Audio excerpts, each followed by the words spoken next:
நாஷ்வில்லேருந்து 1 மாத காலமா 10,000 மைல் பயணம் பண்ணி வந்த தனுஷுக்கு ஜப்பான்ல எப்படி மரியாதை கொடுத்து வரவேற்பு கொடுத்தாங்க பாருங்க.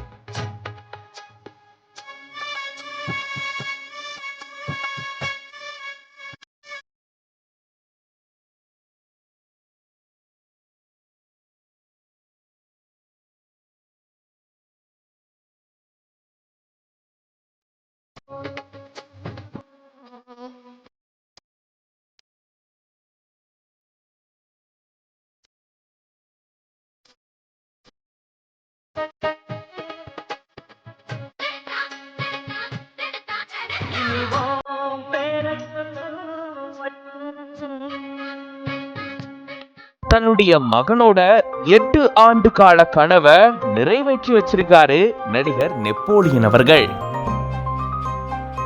தன்னுடைய மகன் தனுஷ் அவர்கள் ஜப்பானை சுத்தி பார்க்கணும் அப்படின்னு ஆசைப்பட்ட நிலையில 8 ஆண்டுகளா இந்த ஆசை அவருக்கு இருந்து இப்ப அதை நிறைவேற்றி வச்சிருக்காரு. 1 மாத காலம் கப்பல்ல பயணம் மேற்கொண்டு தன்னுடைய மகனை அமெரிக்கால இருந்து ஜப்பானுக்கு கூட்டிட்டு வந்திருக்காரு. அது தொடர்பான பதிவையும் அவர் வெளியிட்டிருக்காரு. நடிகர் நெப்போலியன் அவர்கள் தன்னுடைய மகன் தனுஷுக்காகவே மொத்தமா குடும்பத்தோட அமெரிக்காலேயே செட்டில் ஆயிட்டாரு. தன்னுடைய மகனுக்கு தசை சிதைவு பாதிப்பு இருக்கிறதுனால அதுக்காக அமெரிக்காவுக்கு அவர் குடிபெயர்ந்தாரு.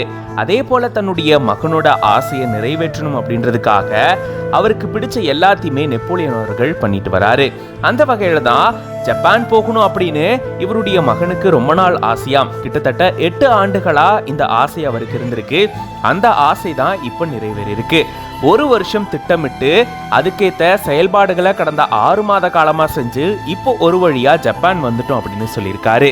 எல்லையில்லா சந்தோஷம் தன்னுடைய மகனுக்கு கிடைச்சதாகவும் தங்களுக்கு மன நிறைவு கிடைச்சிருக்கிறதாகவும் சொல்லியிருந்திருக்காரு. அது மட்டும் இல்லாம ஒரு சில விஷயங்களையும் அவர் பகிர்ந்திருக்காரு. மற்றவங்களுடைய மனசை புண்படும் வகையில பேசாதீங்க. பெற்றோருடைய கனவு, குழந்தைகளுடைய கனவை நம்ம நிறைவேற்றணும். வாழ்க்கை ஒரு தடவை தான், வாழ்ந்து பாருங்க. மனுஷங்களா பிறக்கிறது ரொம்பவே அரிது. இப்படிப்பட்ட அழகான வாழ்க்கைய வாழ்ந்து காட்டுங்க அப்படின்னு சொல்லிட்டு நெகிழ்ச்சியான ஒரு பதிவையும் அவர் வெளியிட்டிருக்காரு. அதே போல உங்களுக்கு ஒருத்தங்களை பிடிக்கல அப்படின்னா அவங்கள இழிவா பேசாதீங்க அப்படின்ற மாதிரியும் சொல்லியிருந்திருக்காரு. எண்ணம் போல் தாங்க வாழ்க்கை, அதனால நல்லபடியா எண்ணுங்க, நல்லா வாழுங்க அப்படின்னு சொல்லிட்டு இப்படி ஒரு நிகழ்ச்சியான பதிவையும் நெப்போலியன் அவர்கள் பகிர்ந்திருக்காரு. தன்னுடைய மகனுடைய ஆசை கிட்டத்தட்ட 8 ஆண்டுகள் கழிச்சு நிறைவேற்றப்பட்டிருக்கு அப்படின்னு சந்தோஷத்தோட இது தொடர்பான பதிவை வெளியிட்டிருக்காரு.